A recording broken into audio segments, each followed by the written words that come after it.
mercado de operações estruturadas. É um investimento montado por instituições financeiras que combina características tanto de renda fixa quanto de renda variável em um único produto. Na prática, o COI pode ser aplicado em diferentes ativos, como ações, moedas, commodities, entre outros. A rentabilidade do COI pode ser atrelada a diferentes indicadores, como a inflação, a taxa de juros ou o desempenho de determinado ativo financeiro. Além disso, o COI pode ter diferentes estruturas de remuneração, que podem incluir uma taxa pré-fixada ou pós-fixada. O investidor deve escolher o COI de acordo com seu perfil de investimentos.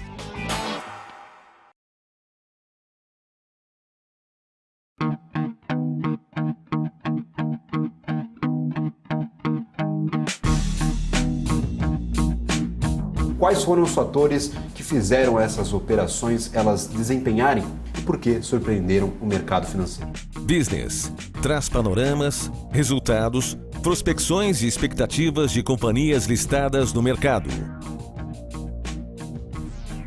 BMC News. Informação que gera valor.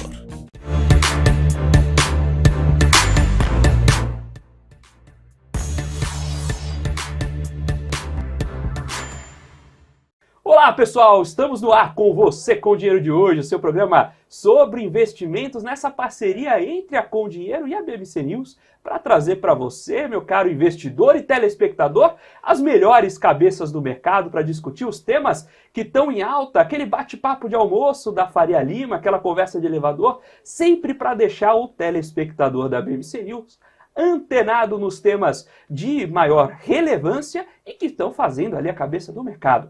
Vocês sabem, a gente tem a tradição aqui de trazer para o debate gestores de fundos, falar um pouco de crédito privado e nessa onda, né, nesse cenário, essa nova perspectiva de queda de juros, a gente tem o tema de renda fixa, o trade-off, quando usar pré, quando usar pós, como equilibrar sua carteira, como pensar o risco da sua carteira e como usar renda fixa de maneira mais sofisticada nesse cenário diferente de juros, é um tema que está ali se formando no mercado.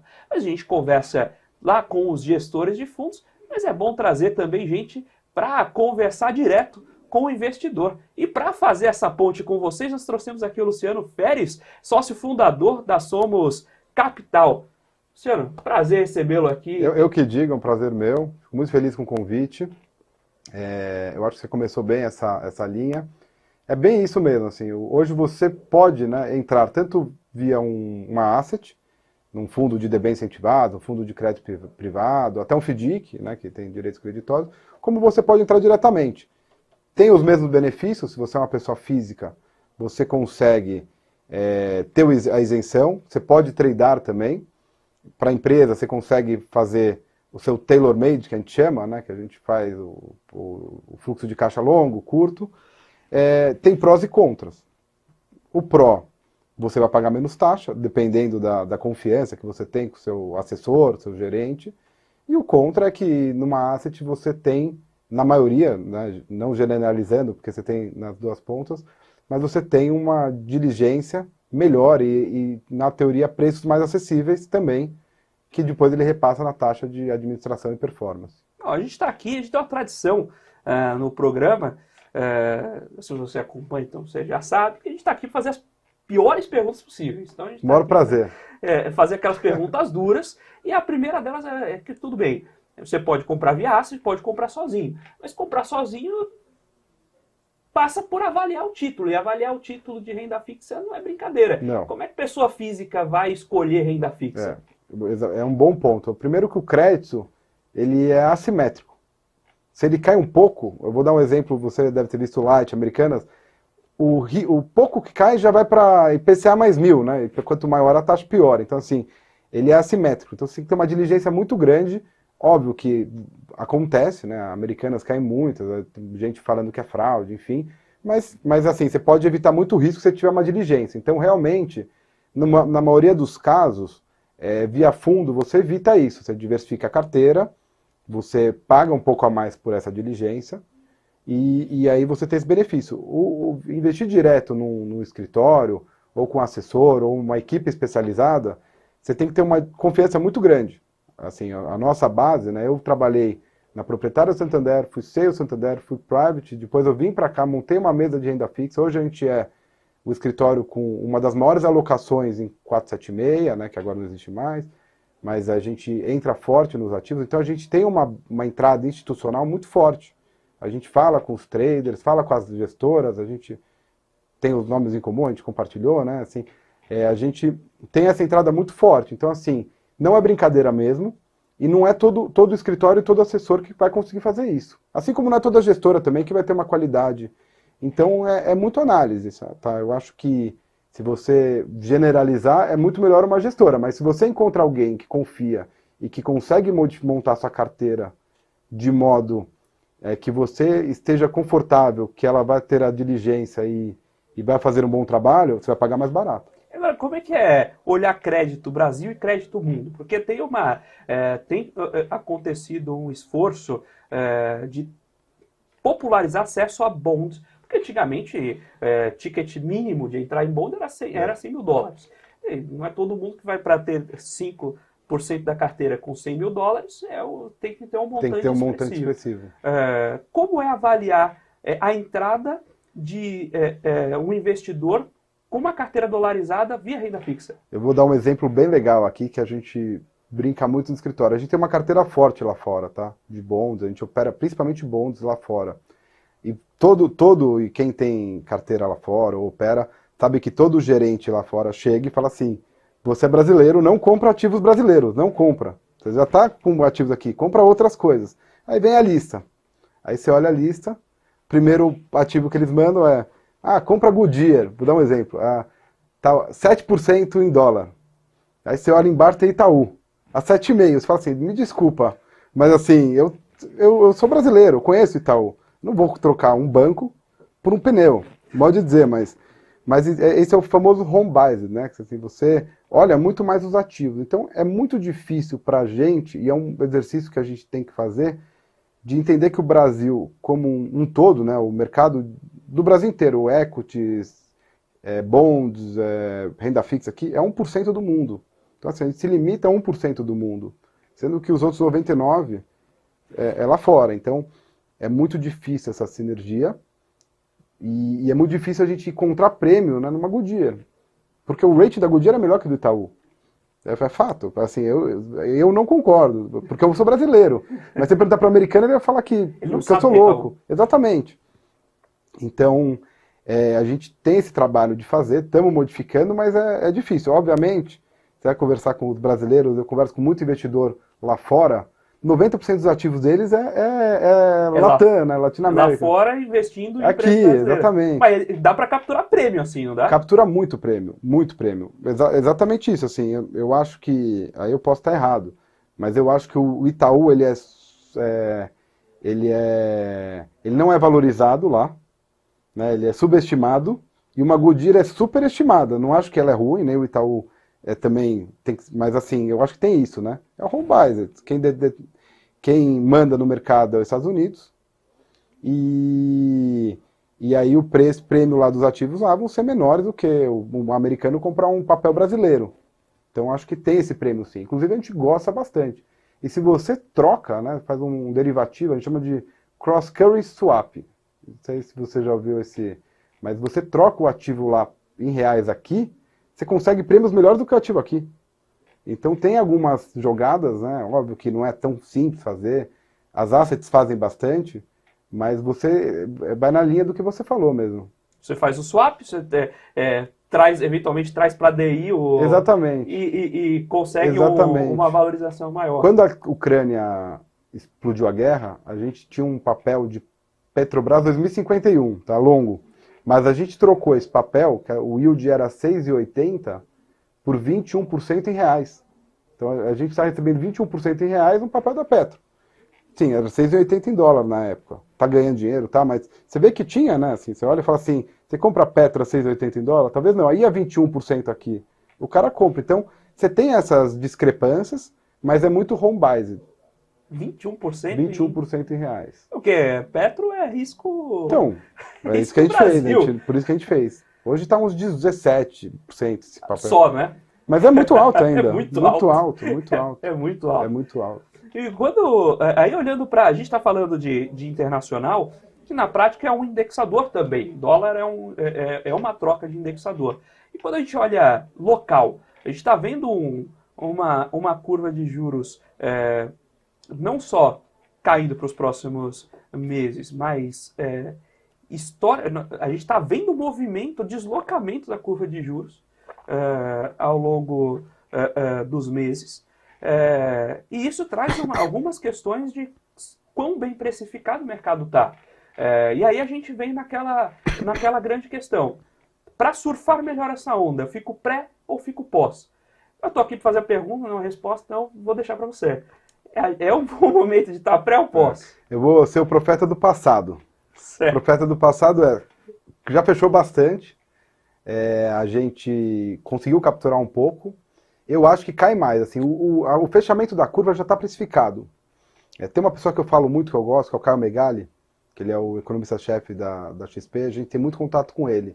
E ele me falou, semana passada, ele falou que o prêmio nesses papéis, principalmente Bolsa e DI, quando já dá precificado que vai fechar a curva, cai metade. E ao longo do fechamento você tem mais um fechamento de quase metade da curva. Então eu acho que tem prêmio ainda, tá? Eu acho que tem prêmio. Eu, particularmente, prefiro IPCA mais do que pré.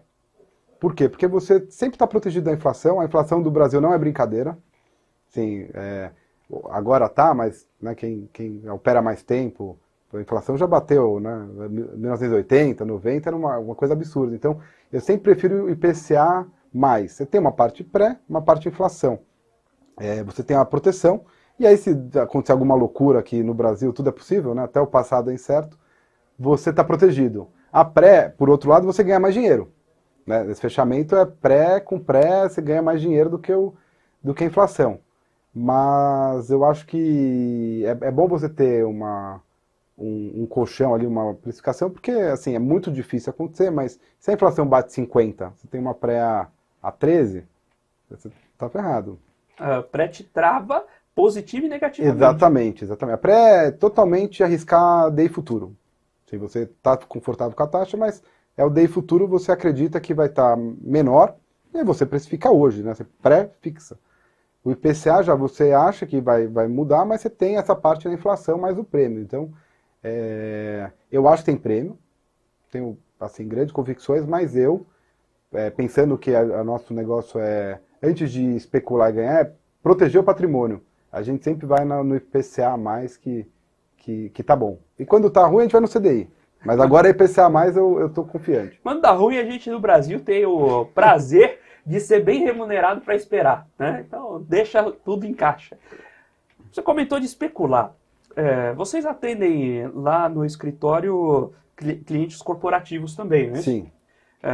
Na tesouraria de empresa, antigamente tinha muito. Eu não sei mas vou fazer a pergunta para você que está próximo desse mercado. Ainda tem muito de tentar fazer essas pequenas especulações ou arbitragens com vértice, de tentar pegar esses prêmios, capturar esses prêmios de mercado via tesouraria de empresa? Tem, mas eu vou falar uma parte ruim também. Tem menos depois dos últimos 3 anos, tá? Porque o pessoal apanhou bastante essas tesourarias, assim, você teve uma subida de curva de 2 para 13,5, né? Mais de 13,5. Então, assim, foi uma coisa muito, muito forte. O pessoal sofreu. Mas o que o pessoal tem feito muito hoje em empresas? Eles têm feito um controle de fluxo de caixa. Então, assim, eu tenho uma parte que eu vou usar para daqui 2 anos, ou é um valor que...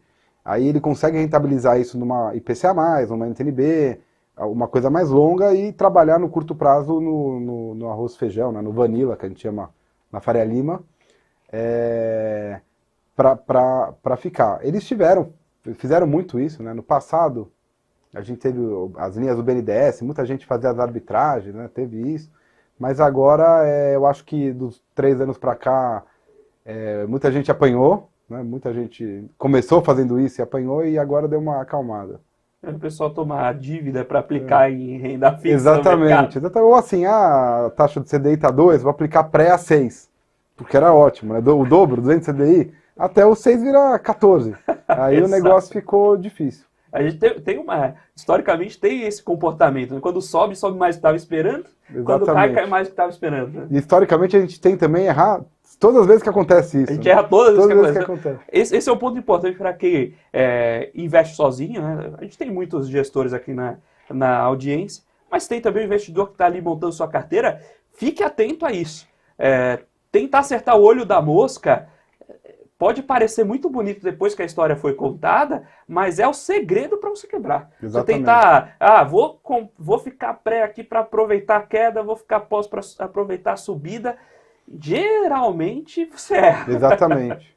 E também eu acho que tem que tomar cuidado com o que tem de leads hoje no mercado, né? A gente tem muita gente boa, muita gente profissional em Instagram falando, mas tem muita gente falando besteira. Eu acho que é um problema isso, assim. Muita informação é boa, mas tem muita gente também que, às vezes eu entro no Instagram, entro no LinkedIn, eu vejo coisas que eu falo, meu Deus do céu, coitado de quem for com essa informação. Você deve também ver isso, assim, canais sérios estão cada vez mais restritos, né? Eu acho que o educacional, graças a Deus, melhorou muito, mas sempre tem alguém atrapalhando essa corrida, né, Com certeza. da educação. E aí você pilotar o barco com a bússola quebrada é mais difícil do que sem bússola, né? Exatamente. Isso é bem complicado. Agora, vamos lá. Olhando para os ativos, muitas vezes a gente pensa em renda fixa, o cliente tem contato com renda fixa, primeiro com renda fixa bancária. Então, é aquela trindade ali entre CDI, LCI e LCA. Né? Porque é o contato que ele tem. O pessoal esquece que poupança também é crédito privado, mas poupança a gente vai presumir que não é investimento também. Agora, o que dá para olhar como investidor? O que é bacana olhar para fora dessa caixinha? Primeiro, ativos securitizados. Como o investidor pode avaliar esses ativos securitizados, CRIs e CRAs? E segundo, as próprias emissões de debênture. Como entrar, como avaliar, o que olhar para quem está chegando nesse mundo agora, que é fugir do que é aquela renda fixa primária. Primária, legal. Assim, eu acho que a gente pode catalogar em 3 cenários. A gente tem os soberanos, né? Títulos públicos, NTNB, NTNF, créditos do governo. Os institucionais, CDBs, LCs, LCAs, créditos de bancos. E a gente vai para as empresas, que são os CRIs, CRAs e debêntures. Principal benefício disso, se você é pessoa física, isenção de imposto em grande parte. CRIs e CRAs 100% isentos. Debêntures, se for infraestrutura, você tem a isenção também. Então, eu acho que para a pessoa física é muito bom, porque assim, é melhor para a empresa, tá? Depois a gente vamos debater isso, mas é muito bom. Eu acho que a pessoa ela não paga o ganho de capital ainda, então assim, comprou uma pré a 15, foi para 13, ela vende, 100% lucro no bolso, do que ela performou até o que ela pôs no mercado. E se ela souber comprar empresas boas, ela vai conseguir fazer uma comparação, uma relatividade quase com um risco soberano. Vou dar um exemplo, Petrobras. Petrobras é quase um risco soberano. Assim, não é, mas é. Então você consegue ter esses benefícios fiscais, é muito bom. Eu gosto muito, acho que a gente fomenta muito na pessoa física isso, e em algumas empresas também, porque dependendo do caixa da empresa, às vezes ela toma um crédito privado de uma debênture não incentivada, é bom também para ela, porque ela rentabiliza, em vez de pegar IPCA mais 5, ela pega IPCA mais 9. É longo prazo, cases que você tem que pensar, tailor-made, né, a palavra bonita de falar, né, é uma coisa personalizada, mas eu acho que vai nessa linha. A composição desses ativos, né, como é que, por exemplo, a própria securitização é diferente quando você compra debênture. Você compra debênture da Petrobras, você olha emissor Petrobras, você sabe que o risco é Petrobras. O ativo securitizado, muitas vezes vem de uma carteira, muitas vezes vem o que você vê a securitizadora, que não é propriamente o expositor do risco. Como o cliente pode avaliar um CRI, um CRA na hora de comprar? Tá, aí eu vou fazer uma defesa das gestoras aqui. As gestoras, elas conseguem, ela tem uma linha muito mais fácil de avaliar isso. Por quê? Porque ela tem as securitizadoras, ela entra, basicamente é um recebível imobiliário. Tem uma empresa que precisa de dinheiro, está num aluguel, está num imóvel e é basicamente isso. Assim como o agro, o CRA, né, também, que basicamente é recebível agrícola. Mas vamos falar do CRI para a gente... você tem que avaliar assim, qual é o risco do imóvel, onde que é difícil, não é fácil, não é transparente isso. É um trabalho que demanda tempo. A gente consegue fazer, mas você fazer individualmente para cada cliente é difícil. Por isso que a gestora às vezes tem esse benefício no CRI, porque ela faz um ativo, compra um valor maior, ela consegue entender o imóvel e tudo mais para ter o prêmio. Tá? Então assim, é muito difícil, não é fácil. Se você olhar e for na internet procurar detalhes de um CRI que você tem, que um cliente tenha, você vai ver que vem uma linha WISING, né, que é o código do papel do ativo, os dados, mas assim, qual que é, não fala nem o risco às vezes, né? Qual que é o risco, qual que é o imóvel, onde que é, qual que é o fluxo. Então é muito pouco explorada essa área. Você tem que ser muito profissional, e aí a gestora e alguns escritórios, que é o caso nosso, você tem essa área e consegue avaliar, até certo ponto também. E tem um ponto fundamental que é liquidez. Liquidez, total. Isso aí eu acho que é importante fazer também. Eu recebi semana passada isso. As liquidez do secundário dos papéis estão aumentando muito, graças a Deus. Isso é bom, porque fomenta, né? Você tem que ter liquidez nesse mercado secundário. A debênture é disparada maior, tá? Disparada, eu acho que é o dobro ou triplo. Depois vem CRAS, depois vem crise. Então, assim, a liquidez disso, ela é baixa. E quando você vende, o bid offer, né, que é o preço de compra e venda, é absurdo. Então, assim, é uma linha, é um negócio, assim, não é tão óbvio. No fundo é mais óbvio, porque o fundo ele diversifica em 1000 papéis, tem o valor em liquidez, você consegue sair e entrar antes. E o fundo vende no balcão. Exatamente. A Quasar liga para Exatamente. Journey e fala, cara, vamos fechar Exatamente. esse. Me compra esse aqui e a gente passa o preço. Exatamente. Inclusive, tudo que a gente cota, assim, a gente opera pela XP, mas tudo que a gente cota, a gente tem muito institucional no nosso Bloomberg, e a gente pega os preços por lá, porque assim, essas pessoas é o único mercado que tem, não tem um mercado igual o B3. É um mercado raiz ali, que você liga pro trader, você é amigo do trader, e aí se ele quiser comprar e gostar, ele compra e é assim. Geralmente é 1 ou 2 negociações por dia em alguns dos ativos, né? Às vezes nenhuma. Então é realmente assim, eu acho que isso você tem que ir via fundo. E agora, mas você comentou que o mais líquido desses mercados é debênture. Debênture. Mas mesmo assim, o bid-ask spread ali não é moleza não, né? Não é moleza não. Sim, você tem, né, bid-asks mais curtos, papéis AAA, infraestrutura, vou dar um exemplo, uma Petrobras, mas você tem 1000 papéis, né? Você tem papéis ali que o bid-ask é mais de 100 bips, que é 1%, que é muito, tá? Porque você pega às vezes um papel de 10 anos de duration, vezes 1% é 10% de deságio na compra e venda, tá? Então é muito alto. O que aconteceu também? Ele piorou muito depois de Americanas e Light, piorou muito, e Oi também. Mas por quê? Porque o pessoal só queria vender, ninguém queria comprar. Então ele aumentou muito, agora está reduzindo, ainda está alto, tá? Tem um ou outro já que já está uns 40 bips, já vi uns 10 antigamente, no mundo utópico do passado. Mas realmente também é difícil. Esse trading é muito difícil, não é fácil. É muito difícil. Acho que isso aí é uma coisa que mercado de crédito, o pessoal tem que ser muito experiente em fazer. O pessoal negocia na taxa. Você comentou um negócio aqui importante. Às vezes você olha assim e fala, eu tô com IPCA mais 5,8, estão me oferecendo aqui IPCA mais 5,9. Parece que tá ok aqui o preço, mas não é bem assim. Exatamente. Dependendo do ratio, isso amassa demais eu o gosto preço. muito da frase, que é o preço, a renda é fixa. O preço não. Então, assim, mas dê os créditos da frase, vamos? De quem é essa frase? Essa frase é do bicudo da Jane, que ele me falou, eu sempre me lembrei. Forte abraço. Um grande operador de mercado. Pessoal da Jane aí, sempre por aqui também, pessoal super gente fina. E é muito isso.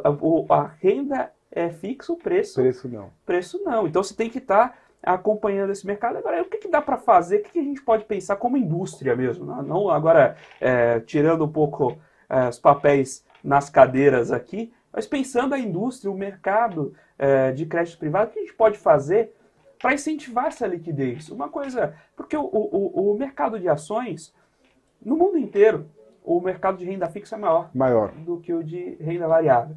Só que a renda variável garante liquidez muito pelo especulador ali, Sim, que tenta fazer aquele ganho rápido. Isso, querendo ou não, azeita o mercado, que é menos presente no mercado de renda fixa lá, até porque tem que fazer muita conta.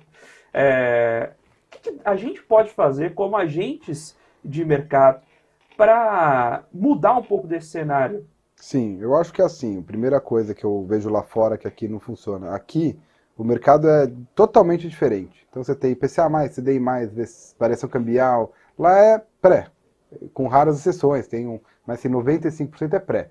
Então, primeira coisa, eu acho que lá é muito mais fácil você entender os ativos. Todos os ativos são registrados na mercado, você vê no Bloomberg, você consegue ver tudo, você põe na internet um ativo, você vê todos os dados, você vê preços de negociação.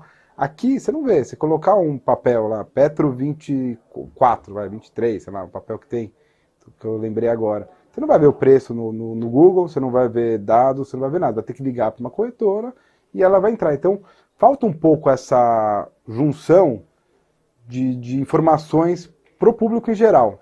Eu acho que falta. Aí ficou um pouco nas assets, um pouco nos grandes players de mercado. Isso falta bastante, na minha opinião.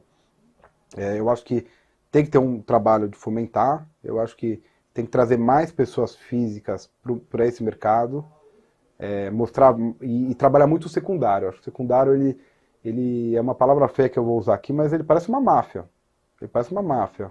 As mesmas pessoas, eu sei quem compra, quem vende, e aí se tem um terceiro, o que compra e vende, põe o spread no outro. Então, eu acho que deveria ser mais amplo, como é lá fora. Assim, você consegue vender em um bonde da Petrobras, você vende em 5, 6 casas de liquidação, tá no Bloomberg o preço, você consegue, assim. Aqui não tem nada disso. Então, um pouco de falta de centralização. Centralização, também. exatamente. Poderia ser que nem a bolsa, né? Você tem os ativos lá e negociando e uma tela aberta a todos. Eu acho que falta um pouco isso. Podia. A CETIP vinha no movimento de organizar balcão, mas depois da própria fusão com a B3, poxa, de novo, aí a B3, querendo ou não, era uma parte maior. Sim. É aquela fusão que você sabe que uma das partes acaba levando Exatamente. mais o jogo, né? Eles até estão tentando, eles agora, a partir do começo do ano, eles obrigaram as instituições a marcar mercado, mas isso ainda é muito, assim, mercado... Isso é um papel não tem mercado ativo. de quem? De quem? Qual é o ativo? Você tem um papel que não tem trading. Quem marca? Então, assim, é muito relativo isso ainda. Está tentando evoluir, eles sabem esse gap, mas eu acho que ainda falta muito. O cenário utópico é você abrir igual você abre a B3, o trading, a parte de home broker, né? E você tem um home broker de papéis. Aí seria o mundo ideal, mas eu acho que isso aí demora muitos anos. Tem um ponto que a questão do próprio formador de mercado, né, que eventualmente podia ser empresa, enfim, outros agentes de mercado, é difícil de se formar porque não tem ninguém grande o suficiente incorporando esse ponto também, né? Você tem naturalmente, você sabe que o mercado de crédito privado é diminuto, mas dentro desse mercado ainda existe uma pulverização, né? Não se você tivesse todas as operações, 50% das operações passando numa casa só, já facilitaria muito ter um market maker, né? Sim. Isso é bem complicado na renda fixa. Exatamente. O próprio market maker precisa do especulador na outra Sim. ponta para dar liquidez para o ativo Exatamente. dele, senão ele vai ter que ficar precificando da cabeça E o dele. market maker, se souber que o outro está especulando errado, é que ele fica mais feliz ainda. Eu já fui dessa ponta. Esse mercado é assim, com pouca liquidez você pode traduzir para muito spread. Você pode traduzir para muito spread, é a mesma coisa. Então, assim, você tem que fomentar a liquidez e aí os spreads diminuem. Hoje quem marca preço em tesouraria de banco é a própria tesouraria. Própria né? tesouraria. É a conta que ela faz. Exatamente. Que é linkada ao private, que opera, que é linkada ao acionário, que é linkada a proprietário de CM. Então, assim, na verdade, é muito tendencioso. Mas é difícil mudar isso também. Mas o mercado, acho que quando o dia que você conseguir centralizar isso e abrir um home broker e ter todos os acessos, talvez melhore. Né? Como é a bolsa hoje, né? Difícil alguém comprar a Petrobras a 40 e o outro comprar a 10. Né? Tem o preço lá, você tem. Então acho que o dia que tiver liquidez e centralizar, a gente vai ser feliz. É tendencioso, mas eventualmente não por má fé, simplesmente você tem que fazer sua conta. Exatamente, você vai fazer sua conta, exatamente. você vai ser conservador nas premissas até determinado ponto. Exatamente. É diferente de você ter um preço de mercado que, de fato, alguém poderia comprar aquele ativo por aquele preço. Exatamente, você faz tudo, você vai fazer tudo in-house. Né? Você tem que ganhar dinheiro também, né? Os bancos, enfim. Acho que é isso. Maravilha, estamos batendo esse papo aqui sobre o mercado de crédito, sobre os ativos de crédito e também, naturalmente, como se posicionar neles, como aproveitar cada movimento de mercado, como encontrar esses ativos, o que olhar, com o Luciano Feres aqui, sócio fundador da Somos Capital. Então a gente bate um papo sobre emissão, bate um papo sobre empresa, bate um papo sobre o uso desses papéis em tesouraria e, naturalmente, como o investidor, o telespectador aqui da BMC News pode também surfar essa onda. E, naturalmente, como a gente tem essa interlocução também com as assets, com o mercado em geral, nessa parceria que você já conhece entre Com Dinheiro e BMC News, para trazer para vocês as melhores cabeças do mercado, discutir os assuntos mais quentes do mercado com os principais nomes que fazem o mercado financeiro brasileiro acontecer. E se você tiver uma sugestão, um comentário, quer deixar ali sua nota sobre o programa, uma sugestão de convidado para estar aqui conosco na bancada, mande por favor lá para a gente no basic.condinheiro@condinheiro.com.br. Então basic.condinheiro@condinheiro.com.br. É sempre muito bom receber a opinião de vocês. Agora nós vamos para um breve intervalo. Daqui a pouquinho a gente volta com o segundo bloco do Você com Dinheiro de hoje.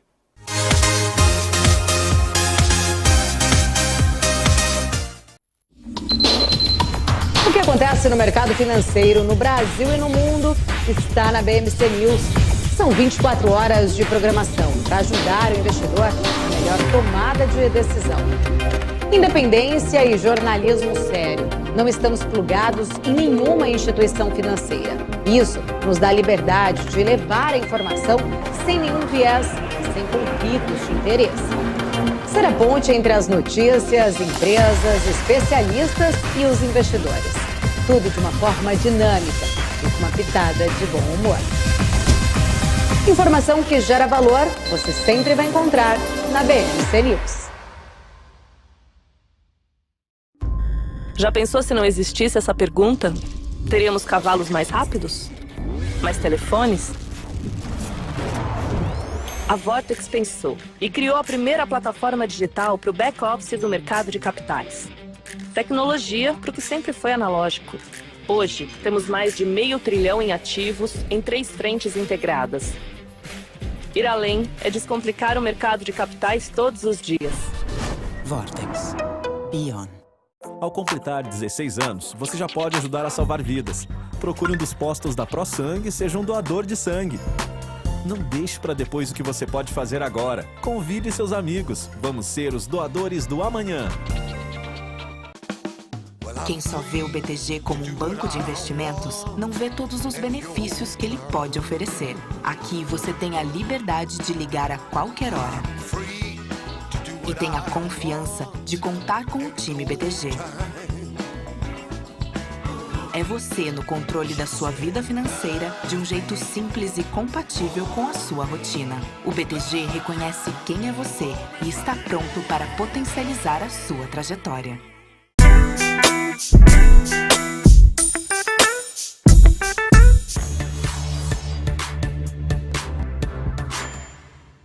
Olá pessoal, estamos de volta aqui para o segundo bloco do Você com Dinheiro de hoje, com aqui a Somos Capital batendo um papo sobre renda fixa, sobre crédito privado e não, falamos de crédito soberano também. E a gente está aqui para fazer aquela tradicional pergunta difícil. Para começar aqui o bloco, uma coisa que você já beliscou que a gente já tem que falar, que é o seguinte, a gente tem ali os títulos de renda fixa incentivados, e existe toda uma discussão agora, a gente está falando de reforma tributária, então o que vai ser isento e o que não está em pauta, e a pergunta que vem ali para o investidor é, quando a gente tem a isenção de um título como esse, quem fica com maior parte do benefício?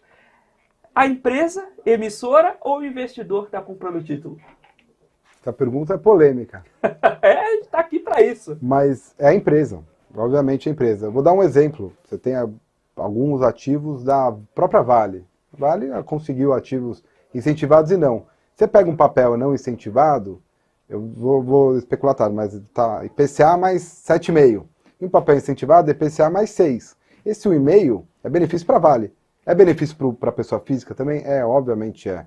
Você faz a analogia, geralmente você paga 15% de imposto, você coloca, geralmente é benéfico, né? Você não tem ganho de capital, não tem nos pagamentos de cupom e juros você também não tem. Ele é benéfico, mas para a empresa é muito melhor. Inclusive nas emissões que a gente acompanha, né, nos roadshows, nas ofertas que estão para sair, a maior briga não é nem das casas que vão ofertar, é das próprias empresas em tentar provar que é um recebível agrícola, que é um recebível imobiliário, que é uma infraestrutura, que essa é a maior briga que tem, né? Porque às vezes não é, mas o cara tenta forçar, ou é e ele não consegue provar. Então, realmente, quem se beneficia melhor é a empresa, mas a pessoa física vai na onda também, só que é um pouco menos. E como é que a gente tem essa questão de dificuldade de avaliação, como coloca mercado, etc. e tal. E agora a gente teve recentemente um advento que para crédito é muito interessante, que é a liberação de investimento em FDIC para a pessoa física, né? Era um investimento que ficava restrito ao investidor qualificado, mas agora o varejo pode investir. Só que é um título que tem suas particularidades. Você para os seus clientes, ali, conversando com os seus clientes, você acha que faz sentido investidor de varejo, investidor de private, investir direto em FDIC? Vamos lá, o FDIC ele paga uma taxa mais alta, né? O FDIC é um direito creditório, geralmente as taxas são mais altas. Eu já vi CDI mais 5, CDI mais 3. Então, assim, faz sentido? Até faz. Só que é um risco maior, a concentração não pode ser grande e principalmente via fundo. Né? Tem que ser o FDIC é um fundo, na verdade, mas tem que ser via fundo. Por quê? Porque você tem que diversificar em grandes direitos creditórios, vários direitos creditórios, para você diminuir o risco. O default vai ter em algum momento, é muito difícil não ter. Você conversa com casas que fazem FDIC, eles já consideram default, né? Eles trabalham com... Quando não tem é ótimo, mas sempre as contas que eles fazem é aqueles 5%, 10% de default.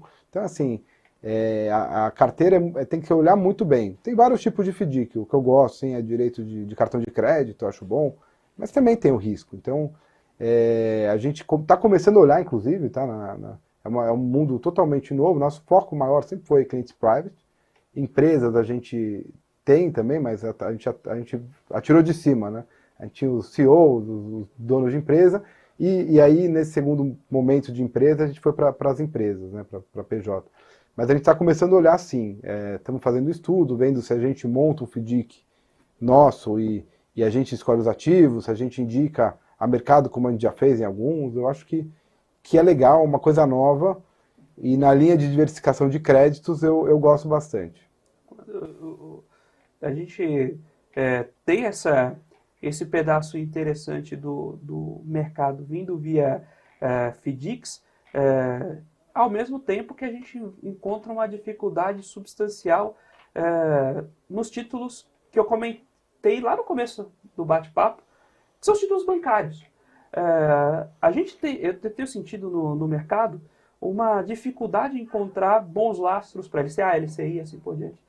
Essa dificuldade é real? Você tem sentido isso com seus clientes? E como tem sido essa interlocução? Por que essa escassez de ativos financeiros isentos no mercado hoje? Eu vou até um pouco mais adiante. Eu acho que o investidor tradicional brasileiro ele tem uma certa dificuldade ainda, e é normal, porque é um mercado novo, mas tem uma certa dificuldade em entender que existem ativos de crédito privado tão bons quanto ativos de instituições. Então, ativos, resumindo, ativos de empresa tão bons quanto ativos de banco. Tá? Então, muitas vezes uma LCI a 95% CDI, você tem às vezes um papel pagando 95% CDI, que é uma empresa tão boa quanto, mas o cliente não consegue entender. Então a demanda ela é over, né? ela é muito mais forte nos ativos bancários. E banco, ele não é bobo. Então assim, eles vão diminuir as taxas, eles não vão pagar, né? Se tem a demanda para 100%, e tem a mesma demanda para 95%, eles vão a 95%. Então você tem, né, um movimento muito forte também nos últimos um ano, né, dessa alta de juros. O investidor olha e fala assim, por que eu vou tomar risco e ganhar 20%? Se eu tenho 15 garantido no banco, numa LCI do Itaú, por exemplo, Banco do Brasil, enfim. Então, você teve uma migração muito forte, né? A gente de escritórios, né, o XP, o pessoal de BTG, sentiu muito isso. Você sente muito isso, né? Aí vai a linha do educacional. As próprias gestoras também sentiram, né? Cara, por que eu vou tomar risco num fundo de debênture incentivado se eu tenho 15% garantido? Então, nessa linha, ficou uma escassez, mas é uma escassez que, na minha opinião, ela foi assimétrica. O investidor ele poderia ter buscado bons ativos, com risco igual em ativos, talvez não com liquidez, mas os ativos mais longos, em crédito privado, ou créditos curtos privados, até, mas ele, pela cabeça do mercado ser muito novo ainda, né, no Brasil, esses incentivos e tudo, a grande massa dos investidores migrou e pulou para isso. Agora, a gente tem que fazer aquela pergunta chata, que é, pô, legal, mas uma empresa poderia, se eu estiver errado, você me corrige, uma empresa poderia ou não poderia deixar seu caixa em CDBs dos 3 ou 4 bancos ali concentrado? Então, 25% de cada um dos 4 bancos, deixar todo o seu caixa lá. Poderia. Mas ele poderia deixar no crédito privado? Então, daí eu vou aumentar. Eu acho que o risco tem também nos bancos. Menos, mas tem. Mas o que a gente gosta de fazer? Primeiro, que a gente gosta de pegar os com FGC. Então, assim, você tem o FGC, né, em algumas categorias, você consegue trabalhar isso. Eu acho que não. Tá, eu acho que essa pergunta é uma pergunta boa, inclusive. Eu acho que não, mas eu acho que vai muito mais por causa da diligência. Porque, se, por exemplo, um banco quebra, o tesoureiro ele está muito mais sediado do que se uma empresa quebra. Sem dúvida. Tem isso. Então, assim, eu acho que começa por aí. O risco, se você parar para analisar, colocar um auditor e ele for analisar, talvez você se surpreenda que tem empresas melhores que banco. Eu estou para conhecer alguma ainda, mas talvez você se surpreenda, mas é verdade. Então, assim, na teoria e pouco estendendo a prática, eu acho que sim, a empresa, até para seguros, né, de diligência, né, não é o dinheiro de uma pessoa. Ela tem que ter uma diligência maior. E hoje ainda os bancos, né, o banco, a função dele é emprestar e tomar dinheiro. Então, assim, quebrar é muito mais difícil ele quebrar financeiramente do que uma empresa que ela compra ferro, né, assim, quebrar financeiramente, às vezes ela está produzindo, né, mas o cara investiu no CDB dela, no CDB não, na LF dela, enfim, na LF não, no CRI dela, sei lá, alguma coisa assim. Eu acho que é meio nessa linha. E tem um outro ponto também, o banco quando quebra, geralmente o Estado socorre. Exatamente. Emite moeda para exatamente. Ainda mais grandes bancos, né? Mas grandes empresas também. Bom ponto. Essa é uma boa tréplica, porque grandes empresas também. A gente teve, né? A Petrobras foi a empresa mais endividada do mundo em 2015 e 2016. E ela só não quebrou porque assim, o governo deu uma ajudada também na época. Aí nos Estados Unidos, na crise de 2008, quebraram bancos, mas o governo deixou a GM quebrar. Foi lá e comprou. Comprou, exatamente. É tudo tem que analisar o que vai piorar o mercado. Porque tem empresas muito grandes, né? Aquele too big to fail, que eles chamam. Sim. Geralmente são bancos. Mas uma GM, uma Vale, uma Petro, o impacto de uma empresa dessa quebrar no Brasil é estrondoso. Uma outra pergunta nessa linha de leitura de mercado, bem objetiva, mas chatinha. Rating reflete bem o risco da debênture? Não reflete. É um bom parâmetro, mas eu posso ser polêmico um pouco? Por favor, para isso nós estamos aqui. Eu já participei de algumas análises de rating. E teve uma vez que eu fui numa dessas grandes casas, e o rating não foi o AAA. Mas dava para chegar ao AAA se você contratasse essa empresa como consultora. Opa! Então, assim, tem uma tendência ali que eu não gosto. Eu acho que toda empresa que contrata quer chegar no AAA, porque diminui o risco, né? É óbvio. E toda casa de análise vai fazer um caminho. Às vezes o caminho é interno com ela. Então eu acho que tem. Não precisa ir longe, né? Americanos era AAA, né, no local. E quebrou, assim. Você tem os riscos, né? Você já teve alguns casos. Então, eu olho, não vou falar que eu não olho, né? Respeito o trabalho deles. É uma empresa que faz uma auditoria séria. Mas não é a dona da verdade. Então você tem que olhar, eu gosto, olho o rate, acho interessante, mas não é isso que me faz comprar o ativo. Eu lembro de um caso no começo do ano, JBS tinha um rating um pouco pior do que o de Credit Suisse. Mas aí o preço começou a marcar diferente. O spread para JBS começou a ser melhor que Credit Suisse.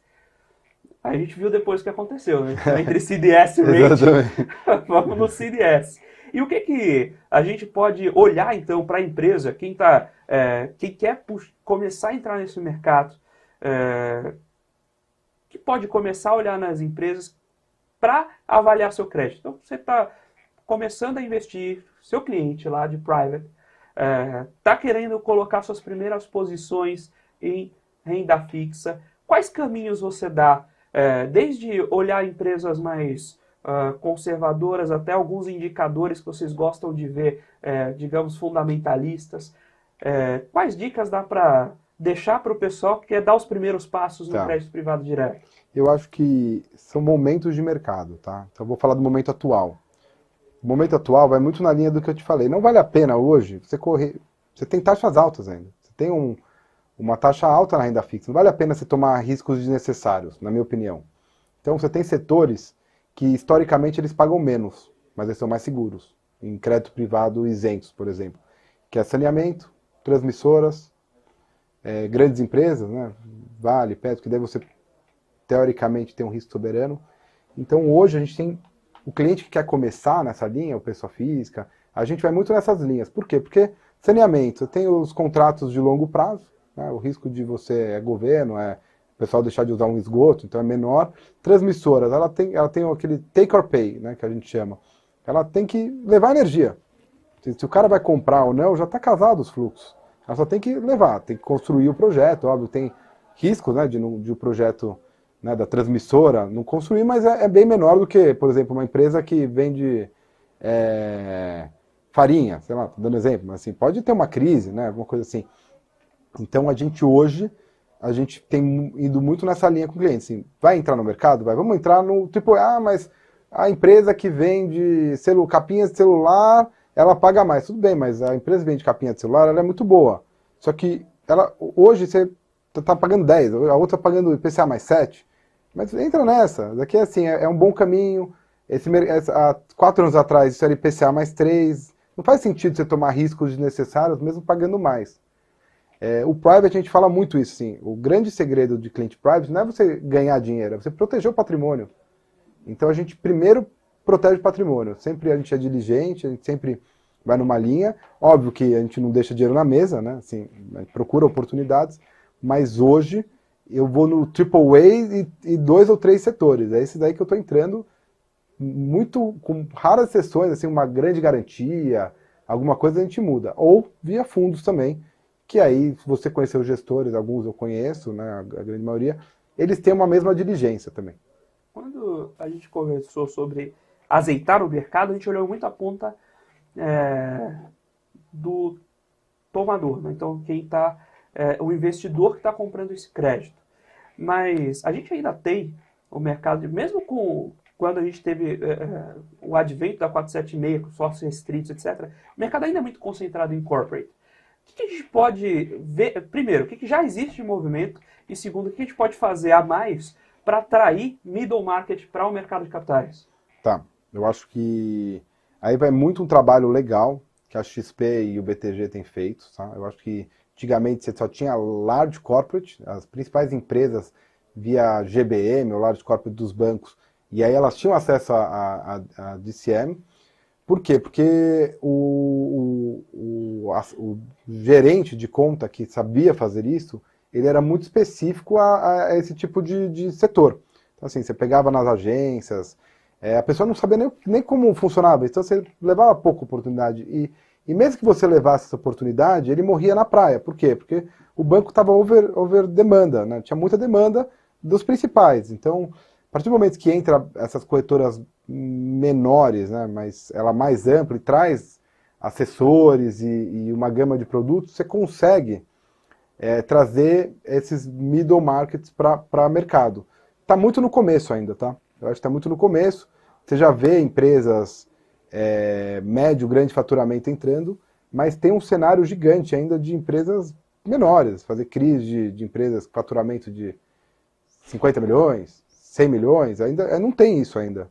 E, pô, tem uma demanda, só que falta você ensinar a empresa, né? Eu converso com muita empresa de faturamento de 100, 150, o cara não sabe nem o que é isso. Nem o que é isso. Para ele é financiamento imobiliário ou tomar dinheiro. Então, assim, e aí é o trabalho que eu acho legal, que a XP e o BTG têm feito. Eles têm um exército de assessores lá na rua, e aí esses assessores, obviamente, estão sendo bem preparados. Eu acho que em algum momento a gente vai ter uma qualidade de assessores melhor ainda, tá? De nível de chegar em uma empresa de 50 a 100, explicar o que é um CRI, o que é um CRA, o que é uma debenture, e trazer e a gente começar a fomentar esse mercado. Eu acho que é essa linha que eu vejo que deve ser fomentada. O assessor pode originar esse tipo de crédito? O assessor, também? Ele pode, na verdade, ele vai explicar para o cliente e vai levar ele para o banco. Hoje o banco tem interesse, tá? Mas o banco ele não consegue ir com um estruturador e nas empresas e perguntar se o cara entende, explicar. Então, assim, tem que ter esse trabalho na rua para pelo menos explicar para o dono da empresa. Fala, existe isso? Quer fazer isso? Ah, tem interesse. Agora, então, já vamos te levar para o segundo passo. Então, eu acho que o trabalho do exército, do assessor, é esse. Então, um outro ponto, voltando ao investidor, né? Isso é bacana a gente explicar, porque a gente também tem uma audiência muito interessante entre esses pequenos e médios empresários, né? E a gente fomentando essa educação de crédito é fundamental também para azeitar tudo isso. Agora, voltando lá ao investidor, uma coisa que a gente acabou conversando aqui no intervalo sobre a concentração de carteira, né? A gente estava conversando sobre a concentração do ambiente de empresa, mas e a pessoa física? Dá para deixar 10% ali do seu patrimônio num crédito privado AAA? Não dá. Não dá. Assim, o crédito é lindo, é maravilhoso, mas sempre tem risco. Se tem alguém te pagando um juro sobre isso, tem risco. Título público, você tem que mensurar. Sempre tem risco. Eu vou dar um exemplo de um caso. Americanas, até dezembro, AAA, até janeiro era AAA, era lindo, maravilhoso. Qual o risco de Americanas? Maior empresa, tem duas aqui do lado, né? A gente brinca, mas é verdade. Do nada ela quebrou. Ela quebrou, não está pagando default. Então, assim, eu vi no mercado clientes com 30%, 40% Americana. Por quê? Porque pô, é o AAA, é o papel, paga melhor do que um CDB. Então, assim, tem que ter uma diligência muito grande. Quem está mais tempo no mercado já viu isso. Isso é cíclico. 2008 aconteceu, 2013 aconteceu, agora aconteceu. Isso é cíclico. Então a pessoa já tem estrada, ela não se ilude pela taxa, o risco não é inquebrável. Papéis que a gente gosta muito, até 5%. Papéis que a gente gosta muito. Assim, e aí eu não é varejo, foi o que eu falei, transmissora, saneamento, alguma coisa mais nessa linha. Mas o crédito privado, ele tem que ter cuidado, ele não é para amadores, né? Como a gente gosta de falar. A gente viveu esse primeiro semestre com casos americanos, casos light, um certo arrefecimento desse mercado, muito receio de muitos investidores. E a gente também, com taxa de juros altos, essa combinação fez com que o mercado de high yield ficasse ainda mais difícil, né? Sim. A gente deve ter uma perspectiva para melhorar esse mercado de high yield ou agora é hora de high grade? Pessoal, esqueçam as empresas de mais baixa Eu acho que tende a melhorar sim. Eu acho que quando a gente olhou esses papéis quebrando, né, e paralelo a isso, Estados Unidos com problema de juros, aqui a gente não sabendo o caminho de inflação, governo novo, risco. Primeiro que explodiu tudo, explodiu o bid offer, né, o compra e venda dos secundários, por causa dos papéis que quebraram, o pessoal com medo, né, o bid offer é compra e venda. O investidor vê Americanas quebrando, Light quebrando, ele vai ser o último a pagar a luz, vai revender o que tem. Então, assim, compra e venda, o preço de compra e venda teve uma grande discrepância, né. Você teve lá fora as taxas aumentando, aqui também. E agora a gente está normalizando. O que voltou na normalização? Primeiro, as Bs longas, né? As NTNBs, os IPCA+, você já vê que já fecharam quase 100 bips, né? Que é 1% das taxas. Então ela estava 6, agora já está 5.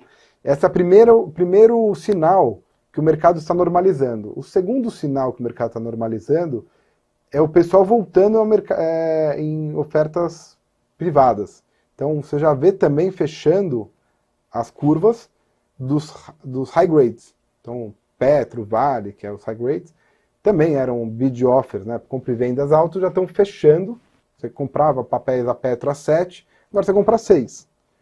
E o terceiro cenário é os high yields também, eles vão na onda junto. Mas para o high yield melhorar, o pessoal tem que comprar primeiro o título público, já caiu. Segundo, high grades, que já caiu. Aí o investidor fala, peraí, agora vou procurar o prêmio também no high yield, daí ele cai também. Então acho que tem essa escadinha. A gente está hoje no fechamento do high grade, na minha opinião, tá? Minha opinião tem divergências, mas eu acho. E o próximo passo eu acho que vai ter high yields. E eu vou dar um exemplo de clientes. O cliente hoje me ligou e falou, eu quero o Petro. Quanto está? Hoje não, mês passado, tá? IPCA mais 7. Ah, eu quero hoje. Quanto tá? IPCA mais 6. Ele não compra. Daí daqui um mês ele fala, quanto tá? IPCA mais 5. Ah, não, tá muito baixo. Então deixa eu procurar alguma coisa mais apimentada. Daí ele vai. Aí o mercado faz isso, né? Então, eu acho que o high yield tem, mas é o terceiro capítulo dessa história. Maravilha. Senhor, muito obrigado pela sua participação. Eu queria que você deixasse ali, quem quiser procurar mais a Somos, acompanhar seus materiais, como pode encontrar vocês? Eu acho que a gente pode falar pelo Instagram, né? Tem o Somos Capital, que é o nosso Instagram. Tem o nosso site, que é www.somoscapital.com.br. Tem o meu LinkedIn também, fico à vontade, eu adoro falar sobre crédito privado. Se a gente pudesse aqui, a gente falava mais 2, 3 horas. Tranquilamente. É uma linha de investimentos que eu gosto, então fica à vontade, quem quiser procurar a gente. E dúvidas e tudo, estou à disposição. Muito obrigado. E como começou então a história de vocês? Para o pessoal também saber como e por que procurar.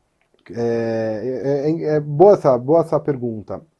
Eu trabalhei muito tempo no Santander, comecei na proprietária, depois fui sales, depois fui para o private. Meu foco sempre foi renda fixa. Em algum momento do mercado eu vi essas grandes corretoras, XP, BTG, dando oportunidade de fazer esses escritórios, as assets também abrindo. E eu sempre achei que fazia sentido ter um caminho de você poder fomentar isso mais. Eu achava que isso era muito restrito aos bancos. Então, quando a gente montou a Somos, a ideia principal era essa. Vamos levar conhecimento, trazer uma conversa diferente do que eles ouvem em bancos e um pouco mais transparente e justa. Então, a gente não gosta de papel, não tem meta, não tem nada, vamos vender o que a gente acha que é certo. E felizmente está dando muito certo. A gente começou com o private, está indo super bem, graças a Deus. Hoje já estamos em empresas, agora a gente está fazendo um trabalho muito legal com empresas chinesas, estou indo até para a China quinta-feira que vem, para aprender os chineses. Então, eu acho que é um caminho muito legal, o crédito privado é muito bom, desde que você saiba fazer justo e correto. Maravilha. Um bate-papo fantástico aqui. Um tema que eu também gosto muito. Muito obrigado pela participação. Eu que agradeço, foi um prazer. Muito obrigado pela participação. Muito obrigado a Somos por ceder aqui a participação do Feres. E muito obrigado a você, telespectador da BMC News, investidor, gestor, que nos acompanha aqui, que nos agracia com a sua audiência. Nós fazemos esse programa sempre para levar para você, investidor, participante do mercado, as melhores cabeças para criar um mercado cada dia melhor. Nós vamos caminhando aqui para o final. Se você quiser, se você ainda não conhece, quer saber mais sobre as soluções também lá da Com Dinheiro, visita lá o nosso site www.comdinheiro.com.br ou nos procure pelas redes sociais. Vai ser sempre um prazer recebê-lo, um prazer atendê-lo. Nós vamos ficando por aqui com você com o Dinheiro de hoje. Se você acompanha o programa, aguardamos vocês aqui amanhã nesse mesmo horário. Tchau, tchau.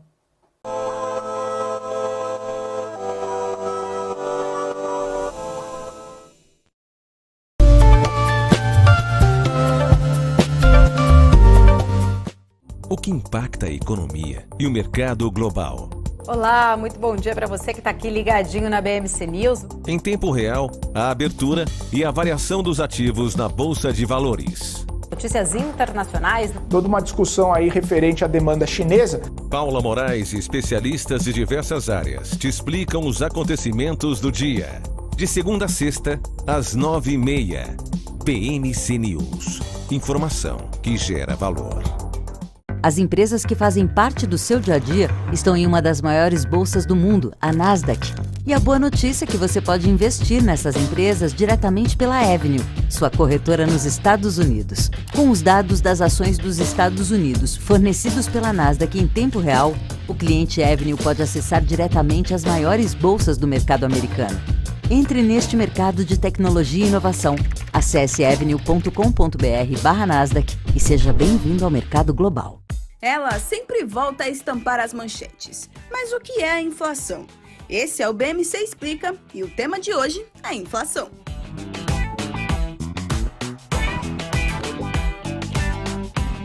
Basicamente, é a redução do poder de compra causada pelo aumento dos preços de produtos e serviços generalizado e persistente.